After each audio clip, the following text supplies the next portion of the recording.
La commune de la semaine. La commune de la semaine. La commune de la semaine fait étape à Obergeilbach. Je suis en compagnie de Delphine Rosard. Bonjour Delphine. Bonjour. Delphine, vous vous êtes lancée dans la fabrication de biscuits apéritifs à l'enseigne Rosélie Biscuits. D'où vient ce nom et surtout d'où vient cette initiative, cette envie de faire des biscuits? Alors le nom, c'est la contraction de notre nom de famille, Rosard, et de notre fille Elisa, d'où le nom Rose Ellie. Et pourquoi? L'envie de changement, de faire ce que j'ai enfin envie de faire et de me lever pour une motivation vraiment importante pour moi. Donc être bien tous les jours.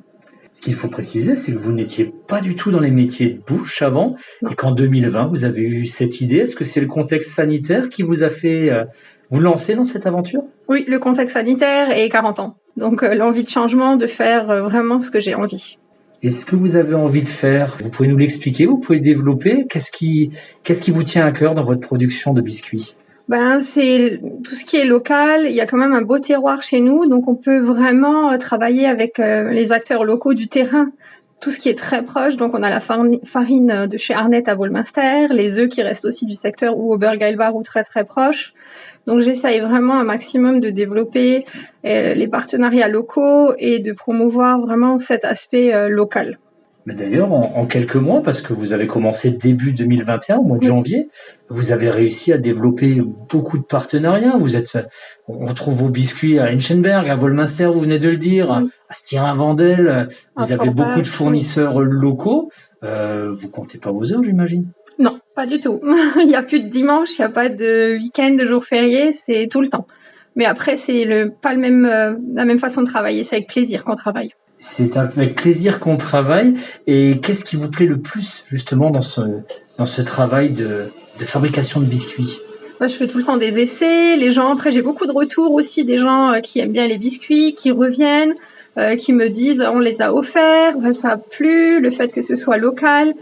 Ils connaissent des fois même la farine, oui, c'est là où je prends la farine, les œufs, c'est là aussi. Donc ça fait toujours plaisir. Les gens, c'est une satisfaction de voir que les gens sont contents. Et c'est aussi un symbole de convivialité, les biscuits apéritifs. Est-ce que c'est quelque chose qui vous tient à cœur, justement, cette touche? On se met ensemble, on boit un verre avec modération et on mange de bons petits produits? Oui, énormément. Vraiment, le fait de réunir les gens, de pouvoir goûter, déguster, discuter ensemble, je pense que c'est important. D'ailleurs, on vous retrouve dans les box Apérix. Oui. Ce sont aussi des box locales. Qu'est-ce qui vous a fait dire oui à cette proposition? Le fait que ce soit local, c'est vraiment juste à côté et je trouve l'idée super. On arrive encore à réunir plein d'autres choses que des biscuits. Il y a de l'alcool, vous avez du saucisson. Il arrive vraiment à bien développer ce côté local aussi. Donc, puis Jérôme Mégel est très très compétent dans son domaine. Jérôme Mégel, bien sûr, un entrepreneur local, lui aussi. Comment est-ce que ça se passe, la création d'une recette? Vous travaillez dans un laboratoire, dans la cave, chez vous? C'est votre famille qui fait le rôle de cobaye? Oui, effectivement. C'est mon mari et ma fille qui font le rôle de cobaye. Les kilos sont là aussi, dans la famille, du coup. D'accord, il faut goûter pour pouvoir... Oui, et les voisins. Je ramène beaucoup chez les voisins. Vous devez avoir de bonnes relations, du coup, avec les gens. Oui, ils m'adorent. Dans votre démarche, quand vous êtes dans votre laboratoire ou votre cuisine, je préfère ce terme d'ailleurs, vous avez aussi une volonté de ne rien perdre. Chez vous, c'est quasiment du zéro déchet.